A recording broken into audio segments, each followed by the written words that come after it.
Hello दोस्तों, नमस्कार। आज हम हिंदी भाषा के जो भौगोलिक विस्तार है उसके बारे में अध्ययन कर रहे थे, उसी बारे में अध्ययन करेंगे। हमने हिंदी भाषा की जो 5 उपभाषाएं हैं, पश्चिमी हिंदी, पूर्वी हिंदी, राजस्थानी, तो हमने पश्चिमी हिंदी के बारे में अध्ययन कर लिया था। पूर्वी हिंदी से अध्ययन करेंगे। पूर्वी हिंदी में 3 बोली मुख्य रूप से आती है। उसमें पहली बोली अवधी। पूर्वी हिंदी का पहले विकास कैसे होता है? अर्धमागधी प्राकृतक भाषा से पूर्वी हिंदी का विकास होता है। ये प्रश्न पूछ सकते हैं कि जो पूर्वी हिंदी है उसका विकास किससे होता है? अर्धमागधी प्राकृतक भाषा से इसका विकास होता है। पूर्वी हिंदी के अंदर आते प्रमुख बोले अवधी। अवध की बोली थी अवधी, इसलिए अवधी क्यों नाम दिया कि अवध प्रदेश में बोली जाने वाली मेन केंद्र था अवध है। और अवध में जो बोली जाती थी भाषा उसको अवधी बोली कहा गया। अवध प्रांत के अंतर्गत आता था लखीमपुर, अवध, लखनऊ, मेन यूपी का लखनऊ, खीरी, लखीमपुर, खीरी, सीतापुर, हरदोई, लखनऊ, बाराबंकी, बहराइच, गोंडा, फैजाबाद, उन्नाव, रायबरेली। तो मेन इधर रायबरेली, जैसे सोने का चुनाव लड़ते वो रायबरेली अवधी भाषा में आती है। लखनऊ आता है, लखीमपुर, खीरी, सीतापुर, बाराबंकी, बहराइच, गोंडा, फैजाबाद, उन्नाव। हरदोई जिले को छोड़कर अन्य सभी जिलों में अवधी बोली जाती है। ब्रज भाषा के बाद ही अवधी साहित्य की दृष्टि समृद्ध रहे। साहित्य की दृष्टि से पहले ब्रज भाषा समृद्ध रहती, उसके बाद में अवधी भाषा। और अवधी भाषा जो महान ग्रंथ रामचरितमानस जो तुलसीदास कृत था वो अवधी भाषा में लिखा गया था। अवधी को पूर्वी तथा कोसली भी कहते हैं। अवधी क्या कहते हैं? पूर्वी, यानी पूर्वी हिंदी में आती है अवधी, इसलिए अवधी को पूर्वी तथा कोसली भी कहा जाता है। अवधी में पर्याप्त मात्रा में साहित्य सर्जन हुआ। अवधी भाषा में रामचरितमानस तुलसीदास ने लिखा था। अवधी में ही जो पद्मावती ने जो जायसी का जो पद्मावर्त ग्रंथ था वो भी अवधी भाषा में ही था। मृगावती, कुतुबुन का जो मृगावती ग्रंथ था वो अवधी भाषा में लिखा गया था। जानकी रामायण लाल दास ने लिखी थी अवधी भाषा में। जानकी रामायण, जानकी कौन थी? सीता माता थी। तो सीता माता कैसी थी? वो रंग रूप लाल था, तो लाल दास ने लिखी जानकी रामायण याद करेंगे। भक्तमाल नाभा दास कृत भक्तमाल जो भी अवधी भाषा में लिखा गया। अग्रदास द्वारा ध्यान मंजरी, ध्यान लगा था, आगे तो बाद ध्यान लगा था, तो यह जो है ध्यान मंजरी अग्रदास ने। इंद्रावती लिखी थी नूर मोहम्मद ने अवधी भाषा में। मधुमालती मंजन ने। चित्रावली उस्मान, ये मुख्य ग्रंथ अवधी भाषा में लिखा गया था। यानी ब्रज भाषा के बाद में अवधी भाषा का जो साहित्य सर्जन बहुत रहा। और अवधी बोली पूर्व हिंदी में आते, पूर्व हिंदी अर्धमागधी प्राकृतिक भाषा इसका जन्म होता है। इसे कौशल्य भी कहते हैं अवधी को। अवधी की विशेषता क्या? जो अवधी में जो आई आता है उस आई का उच्चारण ऐ ई होता है।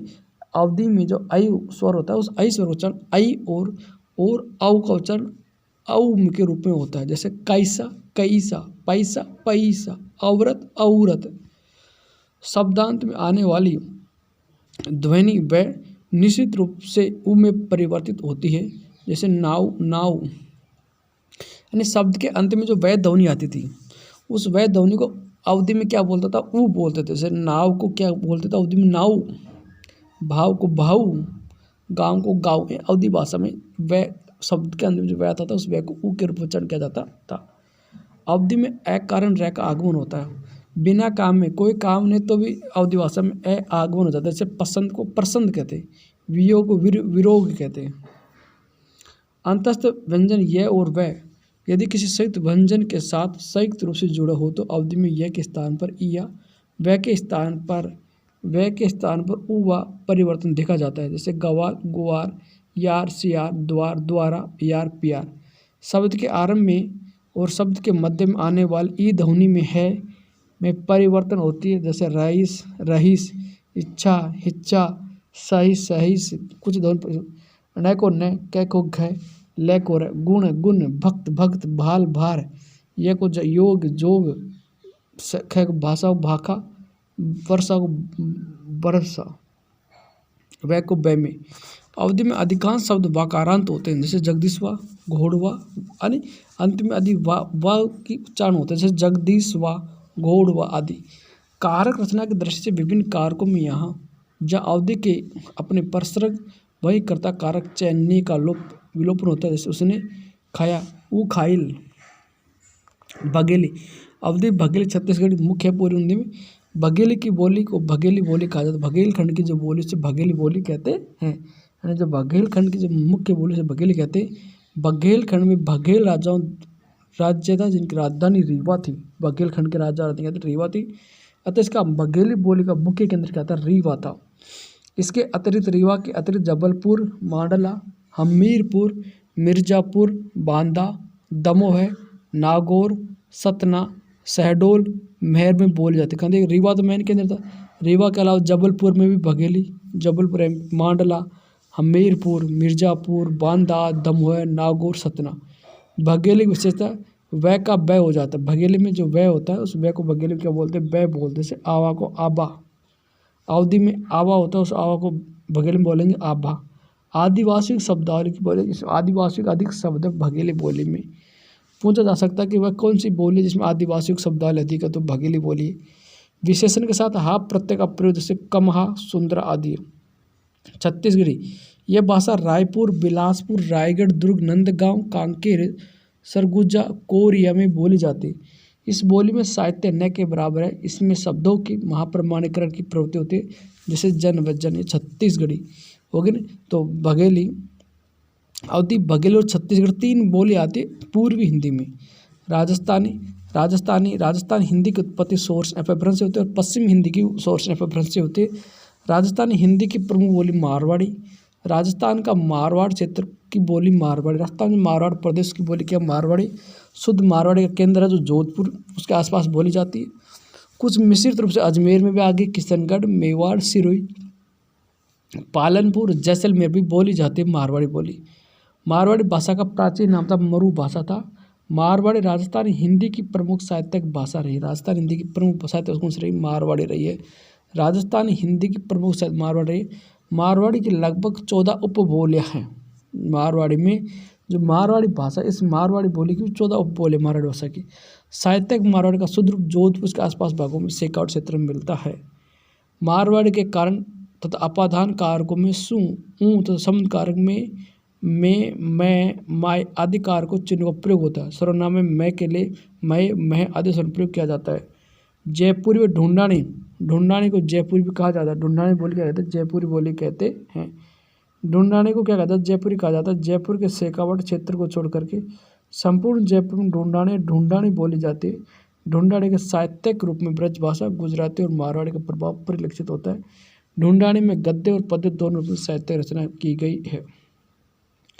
मेवाती, राजस्थान में मेवो जाति निवास करते से मेवाती कहते हैं। राजस्थान में जहाँ मेवो जाति निवास करती है वह मेवाती बोली जाती है। इस क्षेत्र मेवात, वहाँ की बोली को मेवाती कहा जाता है। अलवर, भरतपुर के उत्तर पश्चिम क्षेत्र तथा गुड़गांव क्षेत्र में मेवाती बोली जाती है। अलवर, भरतपुर के आसपास, इधर उत्तर पश्चिम गुड़गांव, इधर मेवाती बोली जाती है। चरणदास की जो शिष्या थी सहजोबाई और क्या नाम, दयाबाई, दो चरणदास शिष्या थी। इसका केंद्र दिल्ली था चरणदास का। लेकिन जो शिष्या दयाबाई और सज्जा, उसने अधिकांश जो साहित्य लिखा था मेवाती भाषा में लिखा था। बहुत पूछ सकता है कि मेवाती भाषा में साहित्य लिखने वाले कौन से, तो चरणदास के दो शिष्य सहजोबाई और दयाबाई था। प्राय इसमें साहित्य का अभाव देखने को मिला मेवाती भाषा में। मालवी, मध्य प्रदेश का वह क्षेत्र जो दक्षिण पूर्व राजस्थान से जुड़ा हुआ है, यानी एमपी का और राजस्थान का जो सीमा है वहाँ पे बोली जाती है मालवी। मालवा कहा जाता है, जैसे रतलाम, भोपाल, ग्वालियर, नीमच, इंदौर, चित्तौड़गढ़, कुरुक्षेत्र, प्रतापगढ़, उज्जैन आदि प्रदेश आते हैं। इन क्षेत्रों में बोले जाने वाली भाषा को मालवी कहा जाता है और मालवी अधिक साहित्य का भी अभाव रहा। अब आगे बिहारी हिंदी, ये तो होगी बिहारी।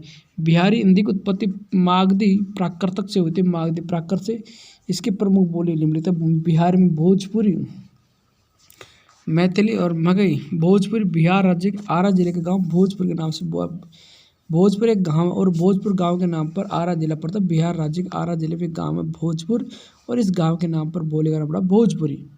भोजपुर क्षेत्र के राजा भोज ने बसाया था। राजा भोज ने भोजपुर क्षेत्र बसाया था। भोजपुर ऐसी बोली है जो उत्तर प्रदेश में बोली जाती है। बिहार, झारखंड, नेपाल, फिजी, मॉरिस आदि क्षेत्रों में बोली जाती है। ये इतने फिजी देश, मॉरिस देश है, नेपाल है, बिहार है, उत्तर प्रदेश, इन क्षेत्रों में भोजपुरी बोली खूब बोली जाती है। उत्तर प्रदेश के बलिया में, बलिया उत्तर प्रदेश को जिला था बलिया, गोरखपुर, वाराणसी, आजमगढ़, गाजीपुर, चंदौली, महाराजगंज, जौनपुर, इलाहाबाद, सुल्तानपुर, प्रतापगढ़, बस्ती, फैजाबाद, बहराइच, गोंडा, सिद्धार्थनगर, मिर्जापुर, मऊ आदि जिलों में तथा बिहार के बक्सर, भोजपुर, पूर्व पश्चिम चंपारण, गोपालगंज, रोहतास, सारण, सीवान, वैशाली, भभुआ आदि जिलों में भोजपुरी बोली जाती है। भोजपुरी भारत के सर्वाधिक बोली जाने वाली बोलियों में से एक है। संत कवि कबीर, धर्मदास, धरणीदास आदि पर भोजपुरी भाषा का प्रभाव रहा। रामनाथ पांडे भोजपुरी के प्रमुख साहित्यकार हैं। भोजपुरी में स्त्रीलिंग संज्ञा इकारांत में बोली जाती है, जैसे बहिनी, बहिनी आगे। भोजपुरी में र का लोप हो जाता है, जैसे लरिका, लयिका आदि। मैथिली मैथिली मैथिली मगध के ऊपरी क्षेत्र में नेपाल में बोली जाती है। दरभंगा, समस्तीपुर, शिवहर, मधुबनी, पूर्णिया, कटिहार, सीतामढ़ी, किशनगंज, जमशेदपुर, देवघर आदि क्षेत्रों में नेपाल के 8 जिलों में सरलाई, धनुषा, मोहतरी, सुनसरी, सिरहा में मैथिली बोली जाती है। मैथिली भाषा एकमात्र वह बोली जिसमें भारतीय संविधान की 8वीं अनुसूची में शामिल किया गया। झारखंड राज्य में मैथिली को दूसरी भाषा का दर्जा प्राप्त है। विद्यापति, गोविंद दास, चंदा झा आदि मैथिली के प्रमुख साहित्यकार रहे। नागार्जुन हिंदी के साथ साथ मैथिली के महानतम कवि थे। नागार्जुन हिंदी के साथ साथ मैथिली के महानतम कवि थे। इन्हें मैथिली में लिखी रचना पत्रहीन नगन गाछ के लिए साहित्य अकादमी पुरस्कार मिला। पत्रहीन नगन गाछ के लिए साहित्य अकादमी पुरस्कार मिला। इसको क्या नाम है? पत्रहीन नगन गाछ। प्रश्न पूछा सकता है कि पत्रहीन नगन गाछ किसकी थी? तो ये नागार्जुन की मैथिली भाषा में लिखी गई एक कृति थी, पत्र रचना पत्रहीन नगन गाछ। इसके लिए साहित्य अकादमी पुरस्कार मिला था नागार्जुन को। अब आए मगही। मगध क्षेत्र में बोली को मगही कहते हैं। इसके अंतर्गत गया, पटना, भागलपुर, हजारीबाग आदि क्षेत्र आते हैं। भोजपुरी और मगही में अत्यधिक समानताएं देखने को मिलती है। पहाड़ी हिंदी। जॉर्ज ग्रियर्सन ने पहाड़ी हिंदी को मध्य पहाड़ी का जॉर्ज ग्रियर्सन ने पहाड़ी हिंदी को क्या नाम दिया? मध्य पहाड़ी नाम दिया। पहाड़ी हिंदी मध्य पहाड़ी का। पहाड़ी हिंदी का विकास खास प्राकृतक से होता है। पहाड़ी हिंदी की प्रमुख बोली इस प्रकार है। गढ़वाली, यह बोली उत्तराखंड के गढ़वाल क्षेत्र की बोली है। इसके अंतर्गत टिहरी गांव, गढ़वाल, उत्तरकाशी, चमोली जिले शामिल है। इस बोली में पंजाब, ब्रज व राजस्थान तथा कुछ सीमा तक वैशाली का प्रभाव रहा। गढ़वाली में लोक साहित्य प्रचुर मात्रा में रचा गया है। कुमाऊनी। कुमाऊं का पूरा नाम कुर्मांचल है। क्या नाम है? कुमाऊं का पूरा नाम था कुर्मांचल था। इसके अंतर्गत नैनीताल, पिथौरागढ़, अल्मोड़ा व रानीखेत जिले शामिल है। यहाँ यह भाषा बोली जाती है। कुमाऊनी की 12 उपबोली हैं, जिनमें खस प्रमुख उपबोली है। नेपाली। यह हिमाचल प्रदेश के शिमला, मंडी, चंपा, जौनसर, सिरमौर क्षेत्र में बोले जाते हैं। नेपाल हिमाचल प्रदेश के शिमला, मंडी, चंपा इधर, ठीक है। कुमाऊनी कुर्मांचल होगा और गढ़वाली ये हो गए पहाड़ी हिंदी में। आगे 3 गढ़वाली, कुमाऊनी और नेपाली पहाड़ी हिंदी में आती है। मगही मैथिली और भोजपुरी बिहार हिंदी में आते हैं। मालवी, मेवाती, जयपुरी, ढूंढानी और मारवाड़ी राजस्थानी भाषा में आते हैं। छत्तीसगढ़ी, बघेली और अवधी आते पूर्व हिंदी में आते हैं। इसके अलावा पश्चिम हिंदी में कन्नौजी आती है, बुंदेली आती है, ब्रज भाषा आती है, हरियाणवी आती है और खड़ी बोली ये पश्चिम हिंदी के अंदर आती है। 5 हिंदी की 5 भाषाएं पश्चिम हिंदी, पूर्व हिंदी, राजस्थान हिंदी, बिहारी हिंदी, पहाड़ी हिंदी। पश्चिम हिंदी में 5 बोलियां, खड़ी बोली, हरियाणी, ब्रज भाषा, बुंदेली, कन्नौजी। पूर्व हिंदी में 3 आते, अवधी, बघेली, छत्तीसगढ़ी। राजस्थान में 4 आते, मारवाड़ी, ढूंढानी, मेवाती, मालवी। बिहारी में 3, भोजपुरी, मैथिली, मगही। पहाड़ी हिंदी में 3 आते, गढ़वाली, कुमाऊनी और नेपाली। ये हिंदी भाषा का जो भौगोलिक विस्तार कहाँ हिंदी भाषा फैली हुई कहाँ किन क्षेत्रों में बोले थे, ये अध्याय पूरा हुआ। थैंक यू दोस्तों, चैनल